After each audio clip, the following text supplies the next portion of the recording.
a escassez, ela sim tem toda uma reprodução que leva a determinados comportamentos que por vezes faz com que tu entre em ciclos viciosos. Nossa, mas eu tenho dinheiro, mas será que não fazer isso significa que eu sou escasso? Será que eu não tô aproveitando? Quando na verdade uma coisa não tem nada a ver com a outra.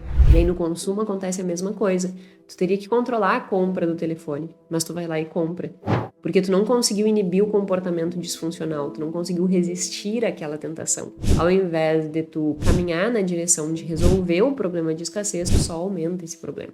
Escassez nada mais é do que um sentimento, e não precisa ser absoluto, mas pode ser um sentimento, uma percepção de que você tem menos do que você acha que deveria ter.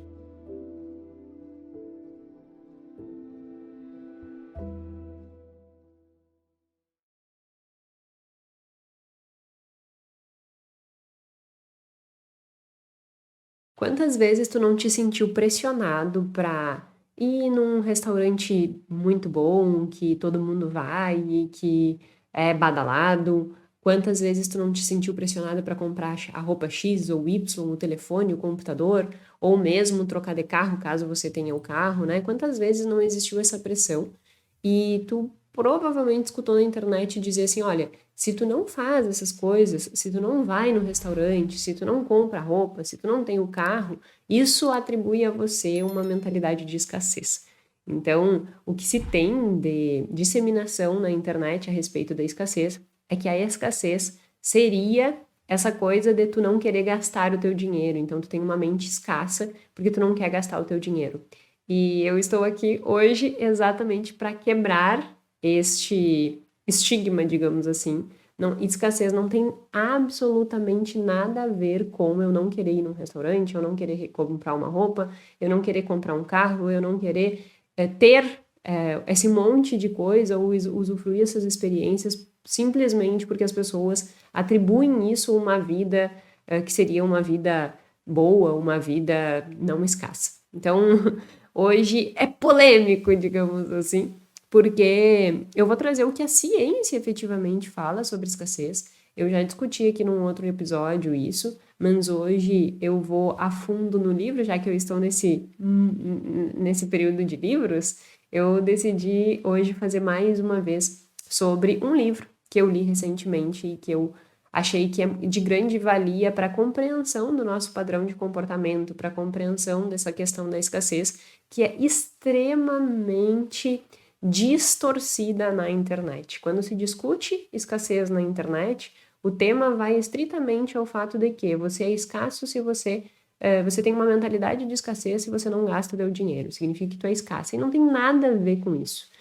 Tecnicamente falando, escassez não tem nada a ver com isso. Só que a escassez, ela sim tem toda uma reprodução, eles chamam de mentalidade de escassez, que leva a determinados comportamentos que por vezes faz com que tu entre em ciclos viciosos. Ciclo vicioso de gasto, ciclo vicioso de empréstimo, ciclo vicioso de dificuldade financeira. E isso está no cerne da teoria da escassez. Entrar nesse ciclo, entrar nessas armadilhas da escassez, que é o nome que eles dão tecnicamente, e aí tu não consegue sair desse looping. Então, o meu objetivo aqui é exatamente esse: quebrar primeiro essa coisa que as pessoas falam aí sobre o que é escassez, e muitas vezes tu acaba também sendo instigado a gastar, a fazer, a não sei o quê, porque senão tu fica pensando assim, nossa, mas eu tenho dinheiro, mas será que não fazer isso significa que eu sou escasso?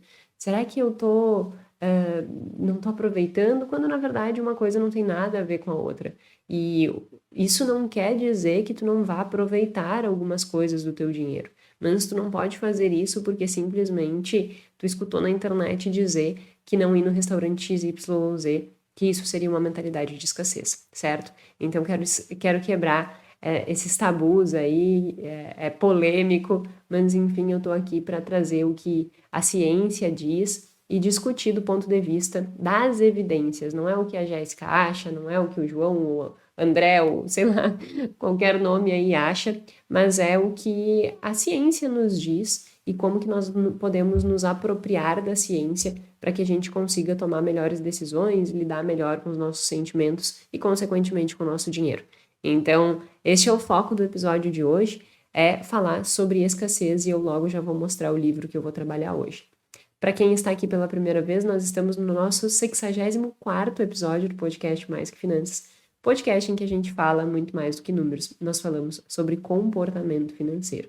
Meu nome é Jéssica Câmpara, sou doutora em Finanças Comportamentais. Toda terça-feira, às 19 horas, estamos aqui com um novo episódio. Enfim, sem mais delongas, vamos começar o nosso episódio de hoje. Como eu disse, eu vou falar sobre um livro, e o livro é este aqui, Escassez. Esse livro, ele é muito, muito bom. Eu sugiro, assim, fortemente a leitura, porque ele traz alguns esclarecimentos a respeito da forma com que a gente lida com dinheiro, dos loopings que nós acabamos entrando do ponto de vista de... Sabe quando tu tá ruminando? Essa é a palavra técnica dentro da psicologia. A gente fica ruminando sentimentos, assim. Tipo, tu fica ruminando aquele sentimento, pensando sobre aquilo, te machucando, cutucando a ferida. E por vezes tu não entende como que tu vai resolver aquele problema. E esse livro, ele traz muito essa questão dos problemas da escassez financeira, que eu já vou falar efetivamente o conceito. E a partir disso, como que também nós podemos ter um entendimento de por que falhamos. E aí, ao entender por que falhamos, que soluções nós podemos buscar. Então, mais uma vez, se tu viu o episódio da semana passada que eu falei que meu primeiro passo sempre quando eu vou ler um livro é tentar entender qual foi a lógica de raciocínio que foi adotada pelo autor para que ele pudesse passar aquilo que ele gostaria de passar para nós. Então, antes de entrar no livro, eu quero que a gente possa entender a lógica do autor. E, obviamente, para quem for ler depois, eu vou dar vários spoilers aqui, mas eu acredito que esses spoilers vão só te ajudar a ler com ainda mais perspicácia, assim, sabe? Com ainda mais cuidado, atenção e aproveitamento do livro. Então, a primeira coisa que eu faço em todo livro é pegar o sumário, né? Então, eu vou olhar o sumário, vou entender a lógica que está por trás desse sumário. Aqui no caso desse livro, ele começa discutindo a mentalidade de escassez, e aí ele explica o que é a escassez, qual é o tema e quais são os principais comprometimentos, né, que o fato de entrar nessa mentalidade de escassez pode criar, de forma muito superficial ainda. Na segunda parte, que é a escassez gera escassez, ele fala os motivos pelos quais nós entramos nesses loopings de escassez, de repetir essa escassez. E, por fim, ele fala sobre como isso pode impactar nas empresas, como isso pode impactar nas nossas vidas e dá algumas soluções. Então, do ponto de vista de mapa mental, digamos assim, a gente parte do entendimento do conceito, a gente vai para as implicações disso nas nossas vidas, depois das implicações, a gente vai para a solução, digamos assim. A grosso modo, é isso que ele tenta fazer e é isso que nós vamos falar aqui no episódio. Então, nós teremos 4 etapas, né? Nós vamos falar sobre a escassez, o que é o conceito, quais são as suas consequências, por que nós mantemos a escassez e algumas soluções. Então, esse vai ser o nosso sumário, o nosso mapa mental do episódio de hoje. E aí, para começar, a gente tem que entender o que é efetivamente escassez, que não é esse conceito disseminado na internet. Escassez nada mais é do que um sentimento, e não precisa ser absoluto, ou seja, não precisa ser falta real de dinheiro, mas pode ser um sentimento, uma percepção de que você tem menos do que você acha que deveria ter. Sempre que você tiver essa sensação de ter menos do que você acha que deveria ter, você vai entrar no loop da escassez. Porque a sua mentalidade, ela vai estar com esse aspecto de falta, essa sensação de que eu não tenho o suficiente. Isso acontece no dinheiro, isso acontece no tempo, isso acontece nos relacionamentos, isso acontece em várias áreas da nossa vida. Obviamente aqui eu vou me deter na área financeira, né?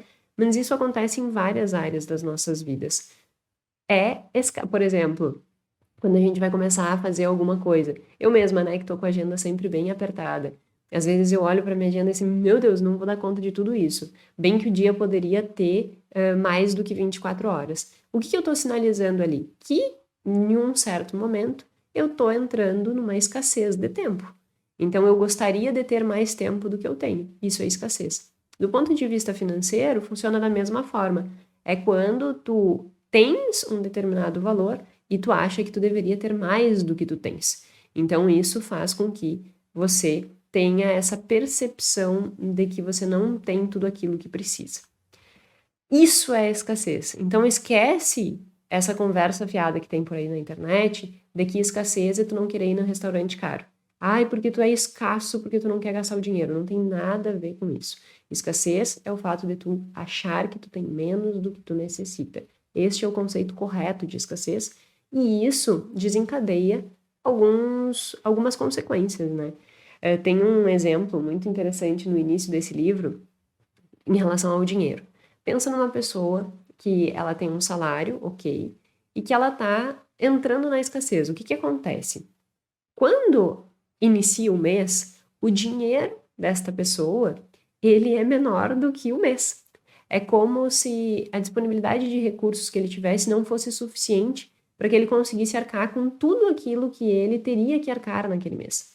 Porque quando a gente fala de escassez, de ter menos do que a gente acha que deveria, acontece que muitas vezes tu vai pegar pessoas que ganham 50, 60, 70 mil reais e essas pessoas vão achar que ganham menos do que deveriam.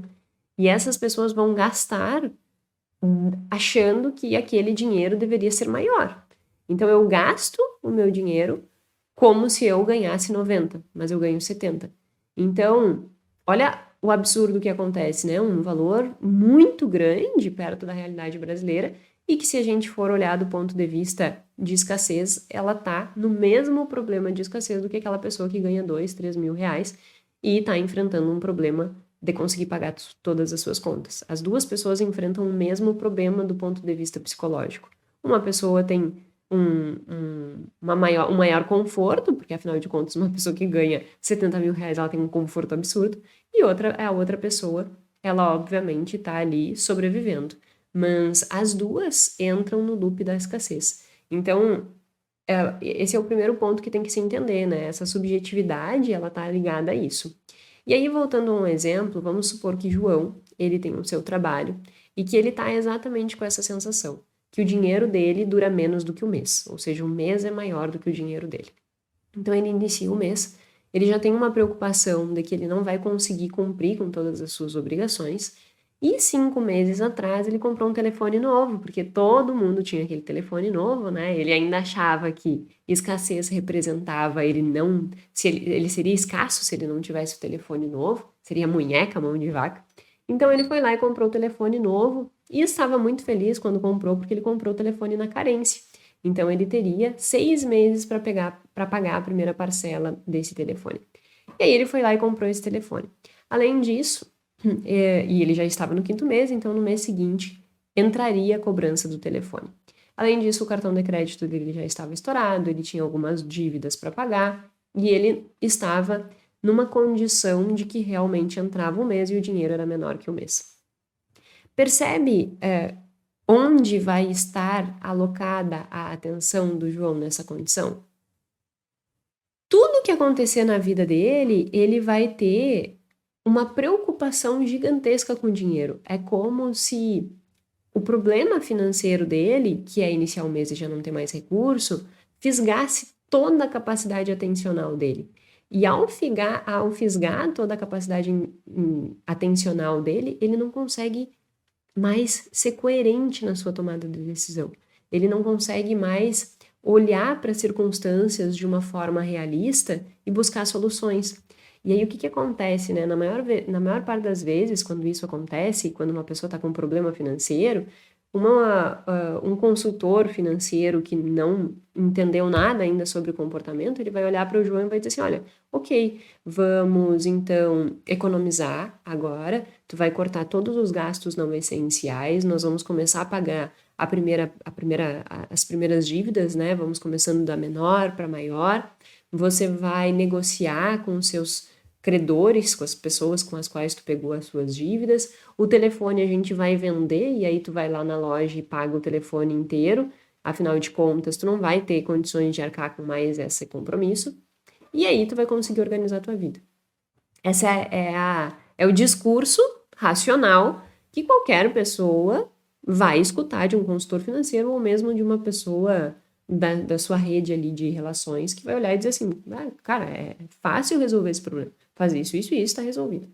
E do ponto de vista prático é muito simples, né? Todo mundo sabe disso. Mas por que que se todo mundo sabe qual seria a solução, poucos fazem o caminho da solução? E esse é o grande problema. Se muitos sabem qual é a solução, mas poucos trilham o caminho da solução, o que que impede as pessoas de trilhar esse caminho da solução e realmente resolver o seu problema financeiro, quando elas entram dentro desse ciclo da escassez? E é exatamente isso que discute o livro como um todo, assim. Ele discute o fato de que a escassez, ela não é simplesmente, eu não tenho recurso suficiente para pagar todas as necessidades que eu tenho. Não é só isso, mas ela gera uma mentalidade de escassez que altera completamente a forma com que tu pensa, com que tu te comporta e os resultados que tu acaba tendo. Então a escassez ela vai muito além de simplesmente tu conseguir seguir um script e fazer o que na teoria aqui parece muito forte, muito fácil, né? E um exemplo prático disso é que o que que acontece? Quando tu entra nesse processo, e aí a gente já entendeu o conceito, agora a gente vai indo para as consequências. Quando tu tá nesse ciclo que nem o João, é como se tu estivesse entrando num túnel. Pensa num túnel, sabe um túnel desses bem fechados, assim, que tu entra com o carro e tu não enxerga nada, tu só enxerga uma luzinha lá no final do túnel. Isso é a escassez, é o que a escassez faz. É como se tu entrasse nesse túnel, como houvesse esse afunilamento atencional. Eles chamam dentro da teoria de tunelamento. É uma inibição da tua atenção em relação a qualquer outra coisa que possa passar à sua vista. Eles dão um exemplo muito radical no livro, mas que é coerente para a gente entender esse aspecto desse tunelamento. Eles falam que há muitos casos de acidentes com bombeiros quando eles estão indo para alguma ocorrência. Porque o que acontece? Quando toca a sirene dos bombeiros, eles rapidamente têm que descer, se arrumar, trocar de roupa, entrar dentro do camburão lá e sair, né? Há algumas estatísticas que mostram que nesse processo muitos bombeiros acabam falecendo. Não porque eles entram dentro do fogo lá e vão apagar a chama, mas porque exatamente eles estão com inibição atencional. Olha só que interessante. Eles entram dentro do camburão para ir apagar o fogo, a atenção deles está completamente voltada para o problema que é: eu preciso chegar lá, eu preciso acabar com esse fogo e eu preciso salvar as vidas das pessoas que estão lá dentro. Então, o meu compromisso é acabar com o fogo e salvar a vida dessas pessoas. Quando ele entra dentro do camburão, ele está completamente voltado a sua atenção para isso. Então, existe uma inibição de qualquer outro tipo de informação. E aí ele entra dentro do camburão e não coloca cinto. E aí o que acontece é que muitas vezes, no trânsito e que eles estão ali, acabam falecendo porque freou, abriu a porta, o cara caiu de lá de dentro e não estava com o cinto preso. Enfim, eles não dão detalhes ali, mas eles dizem que acontece isso e que já aconteceu algumas vezes. E eu achei interessante o exemplo porque ele nos mostra exatamente essa inibição. O bombeiro ele está completamente focado em resolver o problema do incêndio. Então, quando ele entra no camburão, ele não pensa que ele tem que colocar o cinto. Ele pensa, nossa, eu preciso analisar a região, então ele já está no celular, olhando qual é a região, qual é o prédio, ele já está solicitando o mapa, né, do prédio ou do lugar em que ele está indo, de alguma forma tentando pesquisar, entrando no Google Maps, sei lá. Ele está completamente imerso na resolução daquele problema. E no que ele está completamente imerso na resolução daquele problema, ele esquece de outras coisas que são tão importantes quanto, no caso, colocar o cinto, e ele acaba perdendo a vida.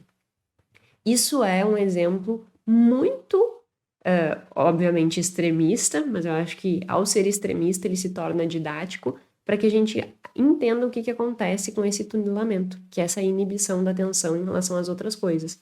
Quando o João ele entra nessa dificuldade de ter ali e pagar as suas contas, ele está exatamente nessa inibição. Ele entrou no túnel, ele não consegue enxergar nada que tem fora do túnel e a única coisa que ele enxerga é o que está dentro do túnel, ou seja, o problema financeiro dele. E é muito interessante, né? Porque quando a gente pensa do ponto de vista de problema financeiro, o que está acontecendo com o João? Ele está achando que ele não tem o que ele precisa. Então, além de estar dentro do túnel, ele está infeliz, porque ele acha que ele deveria ter mais dinheiro para viver uma vida em melhores condições, que, como eu disse, pode ser melhores condições porque realmente a pessoa não tem uma qualidade de vida boa, ou pode ser porque ela está gastando muito mais do que deveria. Como eu dei o exemplo de uma pessoa que ganha 70 mil reais. Então, não tem a ver com dinheiro. Só que ele está infeliz. E aí esse sentimento de infelicidade também dificulta toda essa situação. Ele está dentro do túnel, infeliz, pensando simplesmente naquele problema. E aí tu pode pensar assim, bom, mas a escassez por vezes ela também pode ser benéfica, né? Porque se eu estou dentro do túnel só focado naquilo ali, eu vou ter uma maior perspicácia, assim, para conseguir resolver aquele problema. E isso é uma coisa bem interessante. Quando a gente fala de tunelamento, que é essa inibição, entrar no túnel, eu tenho uma consequência dessa escassez, desse tunelamento positiva, e eu tenho uma consequência negativa. A consequência positiva, eles chamam que é dividendo do foco. Há alguns estudos muito interessantes a esse respeito. Há um que, eu acho que eu até já comentei aqui em algum episódio. Pensa no Angry Birds. É um joguinho de celular, eles dão um outro nome lá, mas é que tu tem que estar jogando e tu tem que matar os passarinhos e tu tem mirtilos. O mirtilos é como se fosse a tua arma, sabe? Tu tem que ficar atirando mirtilos e aí tem o passarinho passando, tu tem que ir derrubando o passarinho que tá passando. Aqueles joguinhos bem simplesinho, assim, e que quem é da minha época, aquilo ali era o auge. Até hoje tem, a gente vai nas festinhas, assim, a minha filhada faz aniversário. No último aniversário dela tinha um brinquedinho que eles sentam em cima do negocinho, né? E aí a gente fica tirando bolinha, se acerta no botãozinho, aquilo ali cai. É mais ou menos isso, só que com um passarinho e tu fica tirando mirtilo. E aí eles fizeram um desenho experimental em que eles pegaram e deixaram um grupo rico e outro grupo pobre. Então, um grupo tinha disponibilidade de mirtilos para atirar e o outro não tinha disponibilidade de mirtilos para atirar. Um tinha 6 e o outro tinha 3. O que eles perceberam? Que aconteceu um dividendo de foco. Que essas pessoas que tinham 3 mirtilos para atirar, eles atiravam de forma mais lenta e eles eram mais cuidadosos em cada tiro que eles iam dar. Eles cuidavam, eles olhavam, eles... E aquele que tinha 6, ele era mais displicente, assim, atirava, eu tenho mais folga, né? Então ele atirava, assim, sem ser tão cuidadoso com esse processo. E isso é um benefício quando a gente entra no túnel. Quer ver um exemplo mais prático? Pensa quando tu tá escrevendo, se tu já fez, né, faculdade, quando tu estava escrevendo teu TCC. Ou pensa no teu trabalho, tu tem um prazo definido para entregar. O que acontece? Quando tu tem um prazo definido para entregar, tu passou... O TCC é um bom exemplo porque a gente sabe que a gente tem que entregar o TCC no final do ano, né? E aí tu passa o ano inteiro naquele looping de fazer, não fazer, fazer, não fazer, fazer, não fazer, semana que vem eu faço, semana que vem eu faço, e aí acaba que chega no último mês, meu Deus, agora eu preciso fazer esse negócio. E aí corre para resolver o problema e num curto espaço de tempo tu resolve o que tu deveria ter resolvido no ano inteiro. Isso é dividendo de foco. É quando a escassez ela te pressiona para que tu haja na direção da resolução daquele problema. O TCC é assim, eles fizeram um estudo com a correção de texto. Então, para um grupo, todos tinham a mesma quantidade de texto para corrigir. Só que um grupo, eles deram todos os textos no início e disseram que em um mês eles precisavam daquele texto corrigido. E um outro grupo, eles deram a mesma quantidade de texto, só que subdividiram em cada semana. Então, cada semana eu ganhava um bloco de textos a serem corrigidos. E eu tinha que entregar no final daquela semana. Então, eu peguei o que seria uma meta longa de um mês para corrigir todos e quebrei ela semanalmente. E entreguei entreguei um número, né, de textos a serem corrigidos na primeira semana, que tinha que ser entregue no 7º dia, e assim sucessivamente. O que eles perceberam? Aquelas pessoas que tinham esse prazo de 1 semana, eles foram mais eficientes nas correções. Eles entregavam e os erros de correção eram menores do que aquele grupo que teve 1 mês inteiro e que provavelmente foi fazer tudo na última semana. Então, existe esse dividendo de foco. Só que o benefício desse dividendo de foco, ele é infinitamente inferior ao prejuízo que o tunelamento gera, que é eles chamam de largura de banda, né? Porque quando entro no túnel, eu tenho esse aspecto positivo, que é esse aspecto de dividendo de foco, mas por outro lado, eu tenho um prejuízo, que é a largura de banda comprometida. A minha capacidade de raciocínio e o meu controle executivo, eles ficam prejudicados. E aí eu já vou explicar isso. E esse prejuízo, ele sobrepõe esse benefício. Por quê? Porque quando tu tá dentro do túnel, tu não vai ser só focado naquilo ali. Tu também vai desfocar do resto todo. E aí, nesse desfoque do resto todo, tu vai cometer erro como os bombeiros.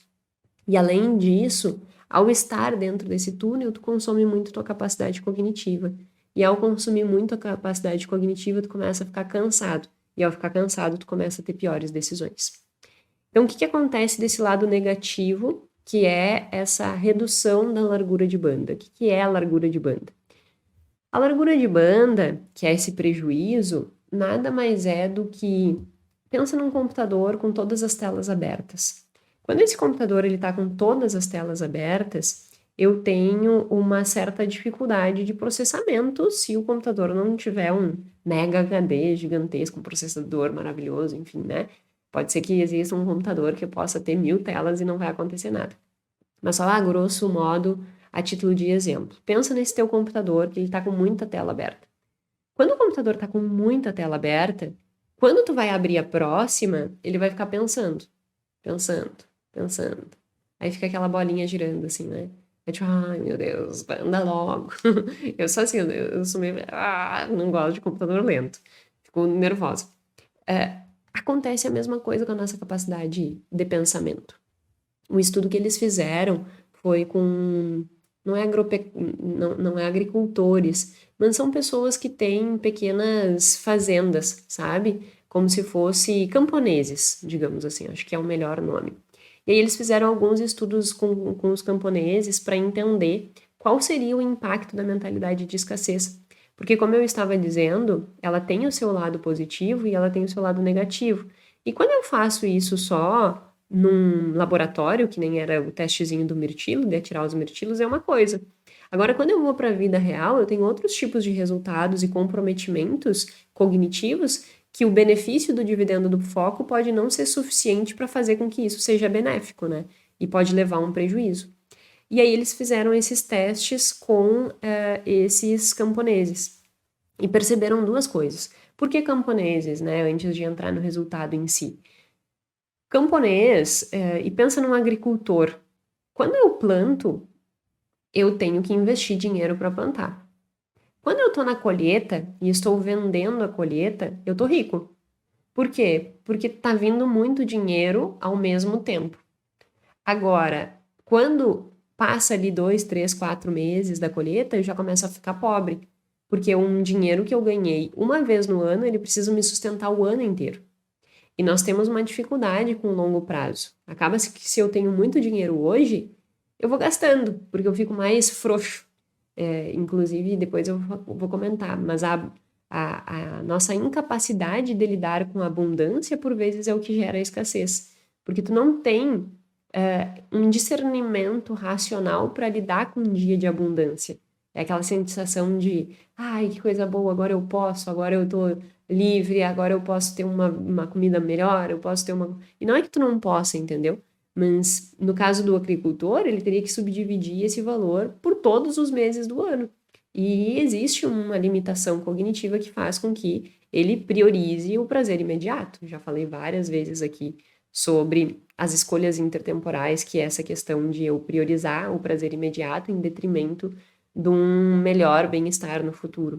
Então, existe essa dificuldade, existe esse viés no nosso comportamento e acaba que uma única pessoa pode, na vida real, ser avaliada como uma pessoa que está num momento de escassez, que ela está com uma dificuldade financeira, porque ela está entrando na plantação e ela não tem o dinheiro, e ela também pode estar com uma liberdade financeira muito boa, que é exatamente quando a colheita acaba e ela vendeu toda a colheita. Então ela tem aquele dinheiro todo de uma vez só. Então é uma única pessoa em duas situações que é o que quer ser avaliado. Quando ela tem liberdade financeira e quando ela está num momento de escassez, que ela tem menos do que ela acha que precisava. Com isso, eles começaram a introduzir alguns testes nessas pessoas para entender qual era a mentalidade dessas pessoas em momento de escassez e qual era a mentalidade dessas pessoas no momento de abundância, que elas tinham mais dinheiro. A constatação deles, a grosso modo, mostra duas questões importantes. Que existe uma questão de diminuir a capacidade cognitiva dessa pessoa e existe também uma redução do controle executivo dela. Vamos entender cada uma dessas coisas. O que acontece que diminui a capacidade cognitiva? Tem alguns testes, e eles adotaram esses testezinhos, que são testes de inteligência fluida. É quando tu pega o testezinho e tu pensa assim, tem 3 linhas, a primeira linha é um quadradinho com risco no meio, a segunda linha é um quadradinho com risco no meio e linhas retas. A última linha vou até mostrar, porque eu acho que daí vai facilitar quem está no Spotify. No YouTube acaba se beneficiando porque consegue enxergar, mas quem está aqui no YouTube está só escutando, abre aí que eu vou mostrar aqui o desenhozinho. Se eu achar, no caso, né? Não, mas eu acho. Por isso que eu falo dessas coisinhas dos post-its aqui, porque isso ajuda a achar as coisas, né? A achar o que se quer. E aí agora, nesse momento, eu não estou achando. Porque eu não tô nem achando post-it de tanta post-it que eu enfiei aqui dentro. Tem isso.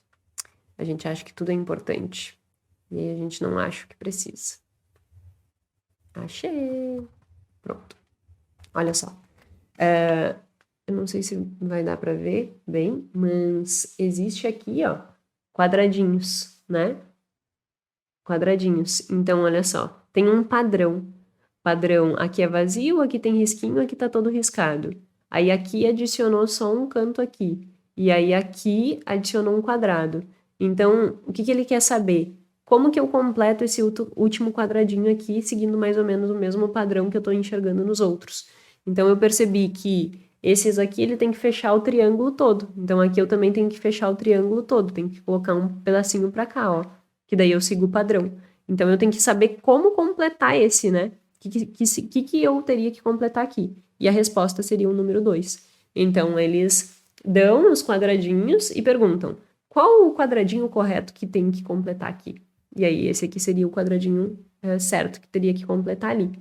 Isso exige uma certa inteligência fluida, porque eu preciso entender a lógica de como os outros quadradinhos foram completados para que eu consiga dizer qual é a resposta correta naquele quadradinho.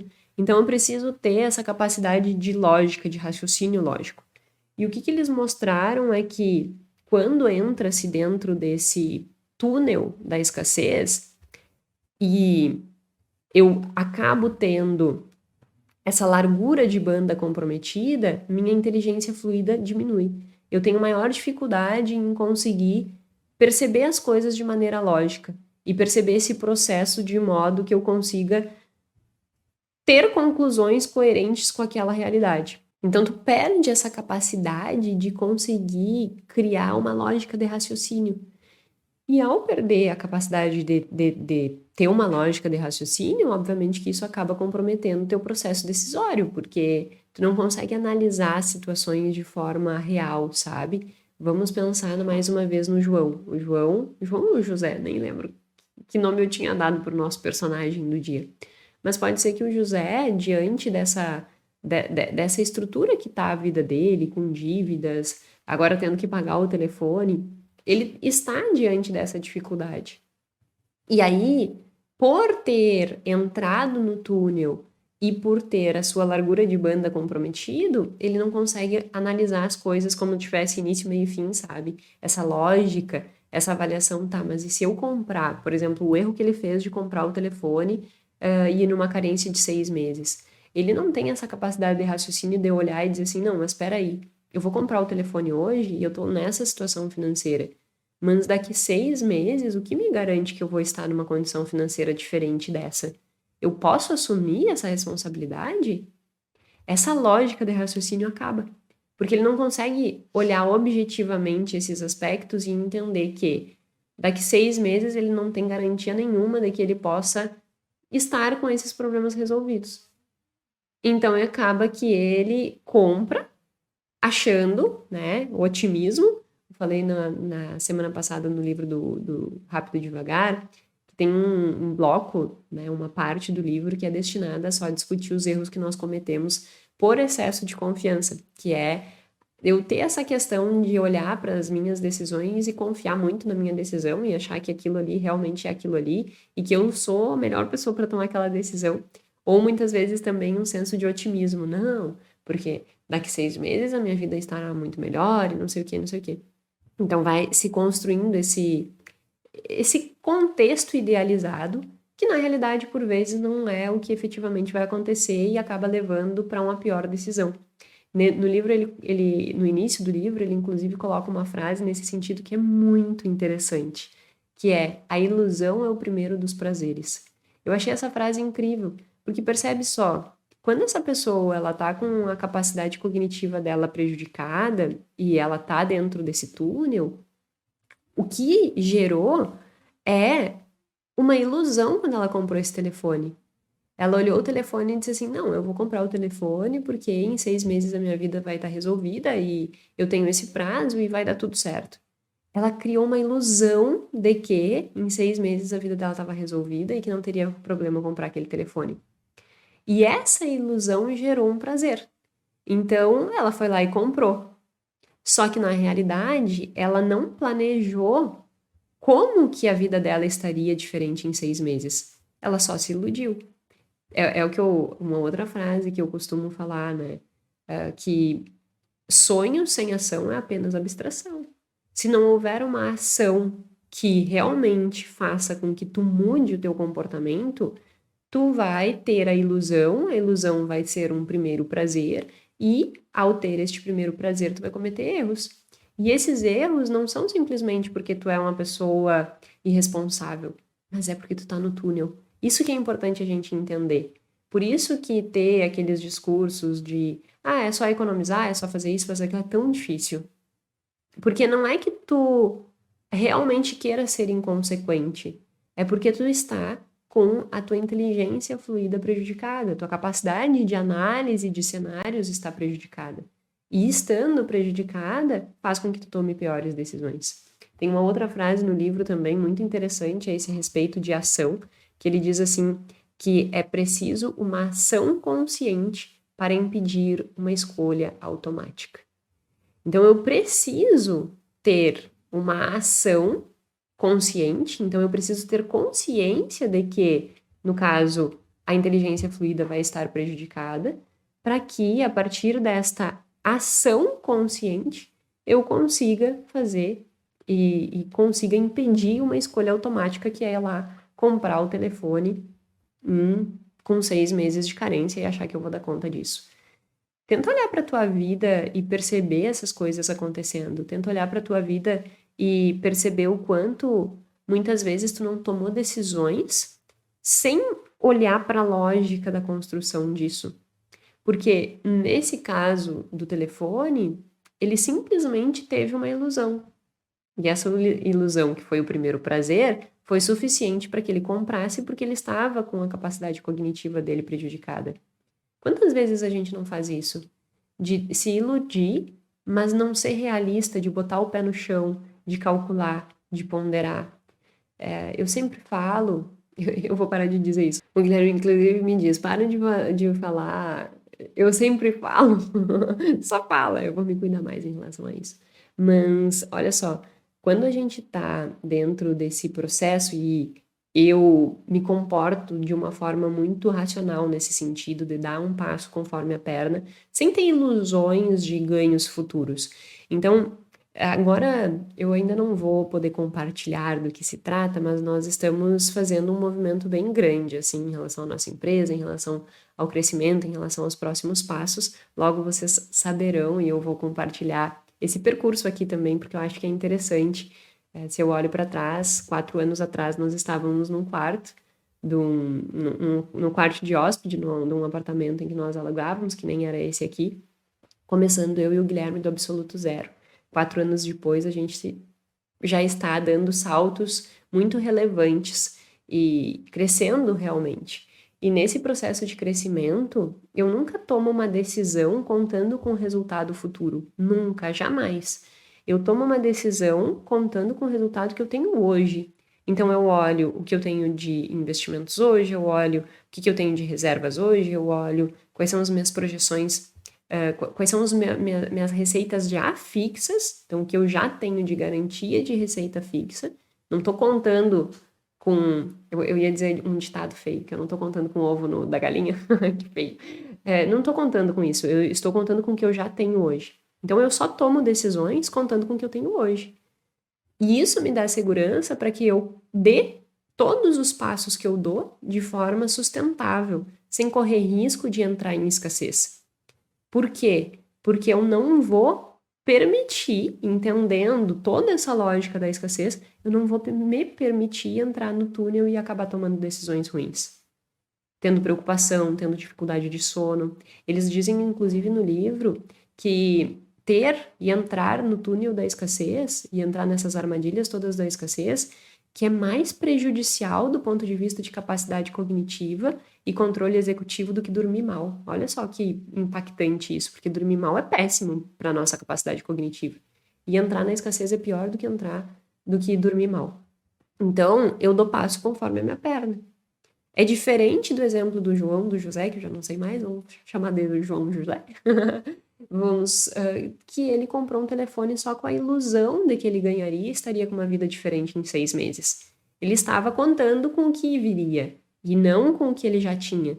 E isso fez com que, ao invés de melhorar, a situação financeira dele prejudicou, porque ele não teve essa lógica de raciocínio. Então, entender essas peculiaridades do nosso padrão de comportamento é muito importante para que você consiga olhar para isso, entender isso e dizer, ok, eu não posso agir desta forma, de forma iludida, de forma inconsequente, porque essa será a minha tendência. Eu vou estar com um prejuízo cognitivo que vai me levar a tomar decisão ruim. Mas espera aí, eu já escutei a Jéssica falar sobre isso, eu vou colocar meu pé no chão, eu vou abrir umas planilhas, eu vou pegar um papel e caneta, eu vou pegar uma calculadora e eu vou fazer cálculo. Eu não vou tomar decisões contando com o que eu ainda não tenho. Um passo de cada vez. Ninguém que cresce de maneira sólida e consistente vai ter problemas. Agora, uma pessoa que vai contar com coisas que ainda não tem, talvez essa pessoa tenha problemas. E aí eu não estou dizendo que tu tem que ser completamente avesso ao risco, mas eu estou dizendo que tu tem que ponderar os riscos. Tu não pode tomar uma decisão que te leve a risco de falência. Tu tem que levar o que o Nassim Taleb chama de convexidade, né?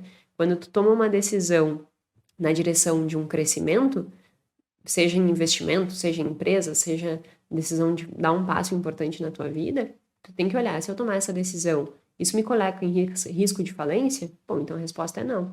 Tá, mas se eu tomar essa decisão, se acontecer o pior, eu vou falir? Não. Bom, então eu posso ir em diante porque eu tô seguro para dar esse passo arriscado, que é o que a gente faz. E isso e aí eu já tô dando junto, né, a teoria e a dificuldade, no caso, a consequência de entrar no túnel, junto com a solução. Se tu estiveres nesse direcionamento, entrando no túnel e entendendo que tu tem menor inteligência fluida, faça essas análises, porque isso vai ajudar a tomar melhores decisões. Ele não traz isso como uma solução no livro, mas diante de tudo que eu já estudei desse processo de tomada de decisão, que também não é tão pouco assim, eu garanto que se tu olhar com esses olhos já vai melhorar um pouquinho as tuas escolhas nesse sentido. E um outro aspecto que também fica prejudicado é o controle executivo. Como que eles avaliam o controle executivo? Controle executivo é essa capacidade que a gente tem de inibir comportamentos impulsivos. Então, pensa que eu vou te dar uma cor para te ler, tá? Por exemplo, vermelho. Está escrita a palavra vermelha, só que a palavra vermelha está escrita em amarela. E ao invés de ler a palavra vermelho, tu tem que dizer a palavra amarelo, que é a cor que está escrita. Então, tu não tem que ler a cor que está escrita, tu tem que ler a cor, a palavra que está escrita, né? Tu tem que ler a cor que está... Meu Deus, ficou confuso, né? Pera. Está escrito vermelho, só que está escrito vermelho em amarelo. Tu não pode ler a palavra vermelho, tu precisa ler amarelo, mesmo que esteja escrito vermelho, entendeu? Acho que deu para entender agora, né? Só que o teu ímpeto é ler a palavra vermelho e não ler amarelo porque a palavra vermelha está escrita em amarelo. Tu tem que inibir o teu padrão automático, que é responder vermelho. Porque quando tu olha uma palavra, tu automaticamente lê aquela palavra. Só que tu tem que inibir aquela leitura e dizer amarelo, porque ela está escrita em amarelo. Isso é um testezinho que eles chamam de teste de Stroop, tem várias técnicas para adotar esse teste, essa é uma delas, e que ele avalia exatamente essa nossa capacidade de inibir essa resposta e conseguir ter esse controle executivo de dar a resposta que seria a resposta correta. O que eles mostram? Que as pessoas que entram no túnel, elas também acabam tendo um prejuízo nesse controle executivo, de inibir essa resposta automática. E isso é um outro aspecto da largura de banda. Então, entrei no túnel, minha capacidade de processamento está menor, que é a minha largura de banda. Qual a implicação dessa largura de banda menor? Eu tenho dificuldade de inteligência fluida e eu tenho controle executivo prejudicado. Então, eu tenho essa dificuldade de inibir essas respostas automáticas. Do ponto de vista prático, o que significa essa dificuldade de inibir essas respostas? No momento em que mais tu teria que ser racional no processo de decisão, que tu teria que ser mais analítico, que tu deveria ponderar as tuas escolhas, tu não consegue resistir a essas tentações. Por quê? Porque tu tá com teu controle executivo prejudicado. Tu não consegue inibir essa resposta automática. Nesses testezinhos, por exemplo, provando isso. Tu vai lá e dá a resposta automática. Então, tu vai lá e vai falar vermelho, quando tu teria que ter dito amarelo. E aí, no consumo, acontece a mesma coisa. Tu teria que controlar a compra do telefone, mas tu vai lá e compra. Porque tu não conseguiu inibir o comportamento disfuncional, tu não conseguiu resistir àquela tentação. E aí, ao não conseguir resistir à tentação, ao invés de tu caminhar na direção de resolver o problema de escassez, tu só aumenta esse problema. Então, esses são os dois aspectos muito problemáticos e que foi estudado com esses agricultores, com esses camponeses, e provado que no momento em que eles estão em escassez, ou seja, antes da colheita, eles têm a sua inteligência fluida diminuída e eles têm sua capacidade de controle executivo também prejudicada. Ou seja, eles têm menor lógica na tomada de decisão e menor capacidade de controlar impulsos num momento que ter estas habilidades seria muito importante. Por isso que é tão difícil quando uma pessoa está nessa situação, ela conseguir contornar e tomar boas decisões, porque ela sempre acaba caindo nessas tentações, ela sempre acaba indo para o caminho errado, porque ela está com esses prejuízos. Se eu entender que eu tenho risco de ter esses prejuízos, já é meio caminho andado, mas não o suficiente. E aí vamos entender a partir de agora, o que amplifica esses prejuízos, né? Os contextos que, eu entendi quais são os prejuízos do ponto de vista cognitivo, o que pode dificultar ainda mais essas questões.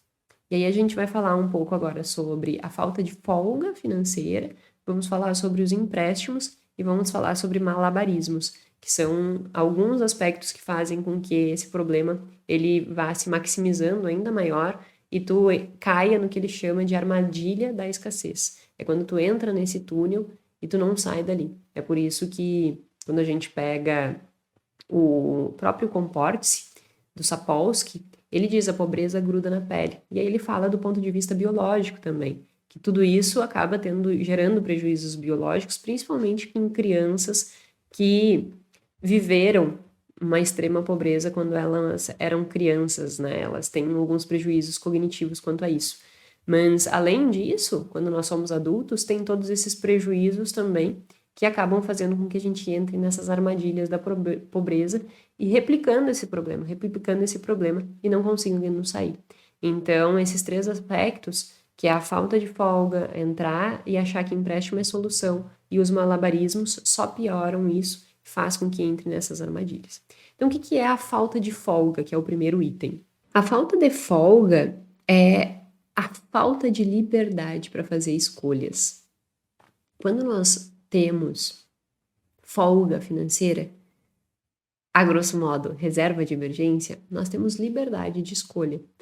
Quando nós não temos folga nenhuma, nós ficamos à mercê das condições. Então, o que eles dizem? Que um dos principais aspectos que fazem com que as pessoas elas se mantenham dentro dessas armadilhas da pobreza é justamente a falta de folga. Ele não comenta no livro, mas não deixa de ser isso, a reserva de emergência.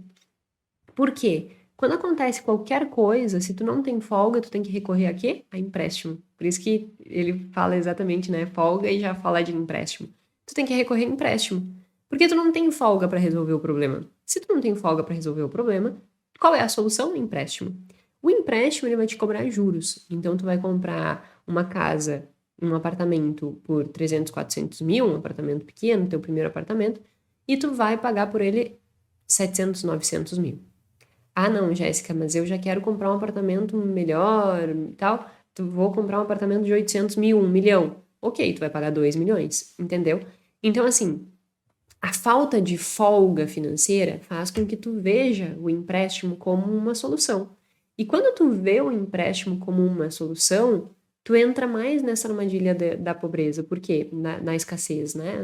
Na armadilha da escassez. Porque tu vai acabar alocando um recurso que tu poderia usar para o teu próprio bem-estar e para a tua folga financeira para pagar juros. E isso gera e te coloca mais uma vez dentro do túnel, porque tu tem aquela responsabilidade de pagar aquilo, e esse dentro do túnel, e tu já sabe, né? Largura de banda pequena, ou seja, diminui inteligência fluida, diminui capacidade cognitiva e tu vai tomar melhores decisões. Controle executivo, desculpa. E tu vai tomar piores decisões. Portanto, tu vai ter esse problema. Ele dá um exemplo no livro muito interessante sobre dois jovens que estão dentro de um shopping e um tem folga, ou seja, ele tem recurso disponível, ele não tem escassez, e o outro que ele não tem folga, ele está em um momento de escassez. Aquele que tem folga, e aí eles estão passeando e passam por uma vitrine que tem lá uma jaqueta, uma roupa, para que eles comprem. E o vendedor, muito interessado naquela venda, faz toda aquela cena, é a última peça, não vai mais vir dessa coleção e tal, envolvendo para que eles comprem. Se a pessoa que está com folga compra, aquilo não gera prejuízo nenhum na vida dela. Porque ela vai ali, ela compra e pronto, botou no guarda-roupa, não tem impacto na vida dela. Agora, aquela pessoa que está no ciclo da escassez, ela compra, aquilo gera problema para ela. Porque no mês seguinte, como é que ela vai pagar aquela conta? E aí ela entrou no túnel. Então, a falta de folga puxa a pessoa para o túnel. E ao entrar no túnel, ela leva maiores dificuldades, como a gente já entendeu. E isso eu já falei 1000 vezes. Não negligencie a sua reserva de emergência. Porque quem tem reserva de emergência tem liberdade. Quem não tem folga tem que fazer escolhas. Esse jovem que estava no shopping e que não tinha liberdade de escolha, ou seja, aquela compra prejudicou ele teve que fazer uma escolha. Ou eu vou comprar essa jaqueta aqui, mas eu vou me apertar lá do outro lado. Tá, mas depois eu vejo o que eu faço lá. Porque lembra? Ele tem maior capacidade de inibir uma resposta automática. Então ele vai ali e compra, pensando que depois ele resolve. E aí, nesse pensamento que depois ele resolve, é a mesma coisa que o João José comprando o telefone. Ele acha que depois ele vai resolver. Só que daí ele tá entrando no túnel. Então ele não tinha folga suficiente e a falta de folga fez com que ele tivesse e entrasse ainda mais no túnel. O outro não teve prejuízo nenhum, porque aquilo ali não impactou na vida dele. Isso nos mostra que quem tem folga tem liberdade, quem não tem folga tem que fazer escolha. Só que num momento que a escolha deveria ser a escolha mais racional, por esses prejuízos da largura de banda, essa escolha se torna ruim. Então tu não consegue fazer uma avaliação real de custo-benefício. E aí tu faz uma avaliação ruim e tu acaba escolhendo o empréstimo. E aí tu vai pensar assim, tá, mas então uma solução seria ter simplesmente folga. Eles fizeram estudos a esse respeito muito interessantes com vendedores ambulantes. Os vendedores ambulantes, no estudo deles, eles tinham uma prática de pegar empréstimo para vender as roupas. Então, para que eu conseguisse vender as roupas numa determinada semana, eles faziam empréstimo para comprar esses produtos, pagavam os juros por esse empréstimo, vendiam a roupa, iam lá, pagavam o juro e tal, e assim sucessivamente, toda semana pegando empréstimo e pagando o juro. O que seria mais coerente? Eu guardar, no mínimo, ali um valor semanal e juntando esse dinheiro até o ponto que eu tivesse o dinheiro que eu não precisasse mais pegar o juro. Então, eu teria que restringir alguma compra, alguma comida, alguma coisa, para que eu conseguisse ter esse dinheiro para pagar e pagar o empréstimo. Como eu disse, esse seria o caminho a ser feito mais racional. Mas não é o mais fácil, porque agora a gente já entendeu os vários motivos. O que eles testaram? Tá, mas e se nós dermos o dinheiro e eles não precisarem fazer o empréstimo? Será que a gente tira eles do túnel? E aí eles foram lá e deram o dinheiro para essas pessoas para que elas não precisassem mais fazer o empréstimo. Deram na primeira semana, porque daí na semana seguinte o dinheiro ia sobrar, eles não precisavam fazer empréstimo. Funcionou por um curto espaço de tempo. Funcionou 6 meses. Em média, depois de 6 meses, essas pessoas voltaram a pegar empréstimo e entrar no mesmo problema. Por quê? A folga deles era muito pequena. Eles não tinham folga suficiente para lidar com outros imprevistos. Então, é um casamento que surge, é um aniversário que surge, é alguma coisa em casa que estraga. Não tinha mais folga, eles não construíram essa folga ao longo do tempo, que deveriam ter construído, né? Porque se antes eles pagavam juro no empréstimo e tinha dinheiro para pagar o juro, então esse juro eles podiam construir a folga. Só que eles não fizeram isso. E aí, ao não fazer isso, em 6 meses eles voltaram para a mesma situação que estavam. Aí tu pode pensar assim, puxa, Jéssica, que terrível. Significa que a tendência é a gente seguir nesse ciclo. Por isso, mais uma vez, o que eu sempre digo, a gente não muda o que a gente não conhece.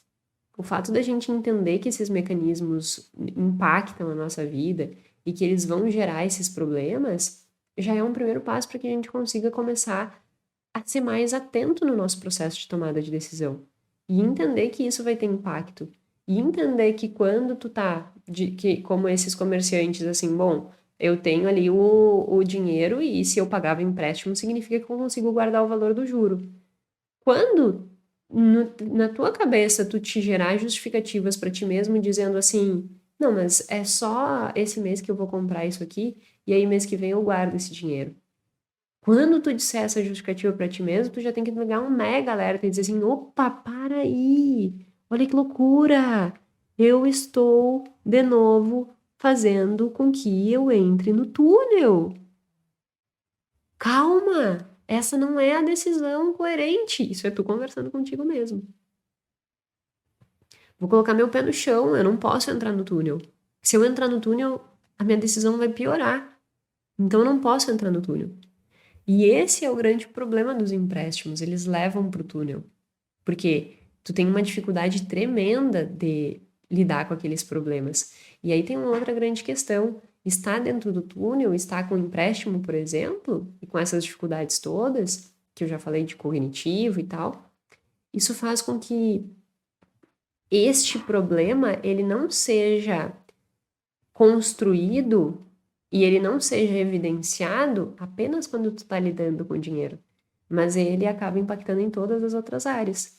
Eles mostram a questão no trabalho. Teve um estudo com uma escola que tinha uma ferrovia do lado da escola. E aí, quando o trem passava, eles estavam na aula e aquele barulho pegava a atenção deles. Assim como a escassez puxa a atenção, o caminhão, eu ia dizer, o trem passava, pegava a atenção.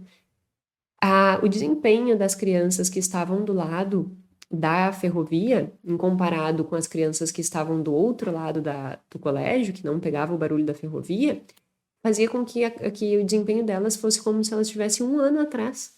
Eles estavam na mesma série, só que esse simples fisgar de atenção fazia com que eles reduzissem 1 ano a série.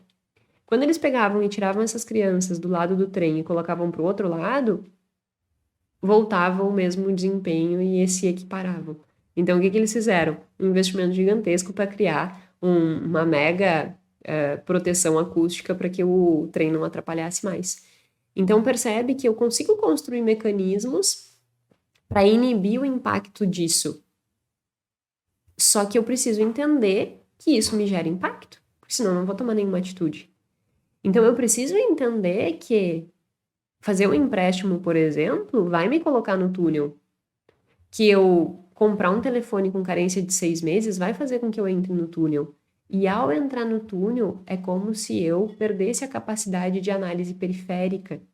Porque eu não consigo, eu tô no túnel, não enxergo nada em volta do túnel, e além de eu não conseguir enxergar nada no túnel, aquela minha atenção ali, ela não vai prejudicar só o simples fato de lidar com dinheiro. Não prejudicou as crianças só no simples fato de estar com um problema auditivo, porque estava passando o trem, mas impactou no resultado escolar.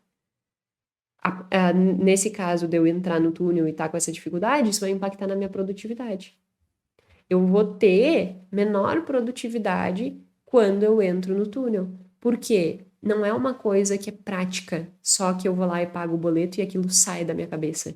Aquilo gera uma perturbação interna, é como se houvesse uma voz interna dentro de ti. Tu tá ali no teu trabalho, pensando, fazendo aquela coisa, e aquela voz interna dentro de ti e tá atrapalhando a tua capacidade de penso. E aí isso prejudica também. Então a gente tem que ter muito cuidado com isso, porque acaba levando a menor produtividade também. Se leva a menor produtividade, eu vou ter menor renda. Se eu tenho menor renda, eu tenho menor capacidade de resolver o problema. E aí eu entrei mais uma vez na armadilha. Então, entender todos esses mecanismos é imprescindível para que a gente consiga ir liberando essa largura de banda para ir conseguindo tomar melhores decisões, e ao tomar melhores decisões eu consiga ir contornando essas dificuldades e aí sim montando uma estrutura capaz de solucionar o problema. E aí, a grosso modo, solucionar o problema é ir gerando folga. Eu preciso ir gerando folga. Como que eu faço para gerar folga? Ter conhecimento. Além do conhecimento, eu conseguir ter alguns gatilhos que me ajudem nessa melhor tomada de decisão. Nudge, né, que é a arquitetura de escolha, teoria desenvolvida pelo Richard Thaler, ela faz exatamente isso. Um pop-up no telefone dizendo pague suas contas, porque isso acontece também. A pessoa que está dentro da escassez, dentro do túnel, ela acaba esquecendo de pagar as contas, aí ela paga juros, aí virou aquele tendel. Então, pop-ups para pagar juro, para pagar as contas, lembretes de não compre tal coisa, não gaste seu dinheiro, tipo, vai deixando post-it na tua casa inteira aí. Isso ajuda, porque vai dar aquele gatilho para que, opa, não posso esquecer que isso me impacta. Então eu tenho que tomar essa melhor decisão. E isso vai fazendo com que tu vá se tornando cada vez mais vigilante. Acho que essa é a palavra. Adquirir conhecimento suficiente, ter lembretes que te lembrem, né, que gerem esse gatilho de preciso cuidar disso e estar sempre vigilante com o seu processo de tomada de decisão. Porque ao estar vigilante, tu consegue perceber antes do erro acontecer.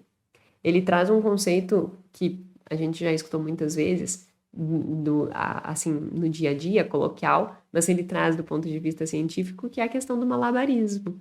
É como se, quando tu tá nessa escassez, tu estivesse fazendo um grande malabarismo. Quando tu atira a bolinha para cima, tu deixa de ver aquela bolinha, porque daí tu tá preocupada com a próxima que vai cair. Então, se manter vigilante é justamente atirar a bolinha para cima e dizer, eu atirei aquela bolinha para cima, ela vai cair, peraí, eu tenho que ainda cuidar dela. E eu não posso me descuidar de todas as outras. Então, se eu comprei um telefone com carência de 6 meses, é uma bolinha que eu atirei para cima. Mas eu não posso esquecer que eu botei aquele compromisso daqui 6 meses. Então, eu tenho que projetar na minha planilha. Eu tenho que ir lá na minha planilha e eu tenho que colocar, olha, daqui 6 meses eu vou ter isso. E aí eu tenho que me antecipar ao processo de tomada de decisão. Eu não posso levar tudo como se fosse susto. Uma coisa interessante que ele fala no livro também, obviamente eu não abordei tudo que fala no livro, né? Tive que fazer seleções. Mas uma outra coisa interessante que ele fala no livro também é sobre isso, assim, que nesse malabarismo, tu sempre tá naquela lógica, o que é prioritário E o que que é urgente? E tu tá sempre resolvendo o que que é urgente, que é a próxima bolinha que tá caindo. Só que tu esquece do que é prioritário. E daqui a pouco, tu dá um passo atrás e focar no que é prioritário, resolver, organizar, tu consegue fazer com que o urgente se torne menos urgente. Vou dar um exemplo prático do ponto de vista de organização. Muitas pessoas não conseguem iniciar o dia e organizar o que tem de tarefas para fazer. Por quê? Porque ela tá focada em primeiro fazer o que é urgente. Só que no que ela não parou e organizou o que ela tinha para fazer no dia, ela perde tempo. E aí ela se torna muito ocupada e pouco produtiva. Esse ano eu estou trabalhando fortemente em mim nisso. Eu quero ser muito mais produtiva e menos ocupada. Não que eu não vá ocupar meu tempo, obviamente, né? Eu estou sempre envolvida com alguma coisa, mas eu quero ser produtiva. Eu quero, no momento que eu estou trabalhando, eu estar trabalhando e esse horário ser produtivo. Porque muitas vezes eu estava ficando muito tempo para fazer uma tarefa que eu poderia fazer em 2 horas, eu estava fazendo em 4. E isso está errado, porque eu estou muito ocupada e pouco produtiva. E quando a gente faz isso de só olhar para as coisas que é urgente, não cuidar o que é prioritário, é exatamente esse erro que a gente está cometendo. Eu não parei, não organizei o meu dia, e aí com isso eu estou vendo só o que é urgente, o que é urgente, estou muito ocupado e pouco produtivo. E com dinheiro funciona da mesma forma. Então, tenta organizar. O que é prioritário nesse momento? Prioritário é sentar, colocar tudo numa planilha, projetar, ver o que tem para não ter sustos. Ele discute o conceito de susto também, porque até o que não era susto se torna susto. Esse exemplo do telefone de 6 meses, não sei, não deveria ser um susto. Meu Deus, agora eu tenho mais isso para pagar. Não, se tu comprou 6 meses atrás e tu tem uma parcela a pagar, tu já sabia que isso existia. Então tu não deveria ter susto. Por que que tu teve susto? Porque tu atirou a bolinha lá para cima e tu não ficou acompanhando ela cair. Quando tu projeta teus gastos numa planilha, é exatamente isso que tu faz. Tu consegue fazer essa projeção e tu consegue não ter sustos. Então, não ter susto é uma outra coisa que ajuda nesse processo de ir quebrando essas armadilhas da escassez e não entrando nesses loopings. É um assunto muito interessante esse, é um assunto que explica muito o motivo pelo qual as pessoas acabam entrando nesses ciclos e não conseguindo sair. Então é uma coisa que eu acho que nós devemos dedicar nossa atenção, entender esses padrões comportamentais e realmente nos apropriar desse entendimento para que a gente consiga ser mais vigilante, para que a gente consiga construir as nossas folgas, para que a gente não fique fazendo malabarismo, para que a gente não fique fazendo empréstimo, para que a gente, em resumo, não entre no túnel. Então, espero de coração que esses conhecimentos possam ajudar aí no teu processo de tomada de decisão financeira e que tu faça e tire bom proveito disso para que você não entre no túnel. Meu desejo é este aqui. Espero realmente que tenha ajudado. Como eu disse, muito de tudo que eu falei está nesse livro. Indico fortemente a leitura. Acho que vai te ajudar e vai te trazer ainda mais clareza. Meu muito obrigada e até semana que vem.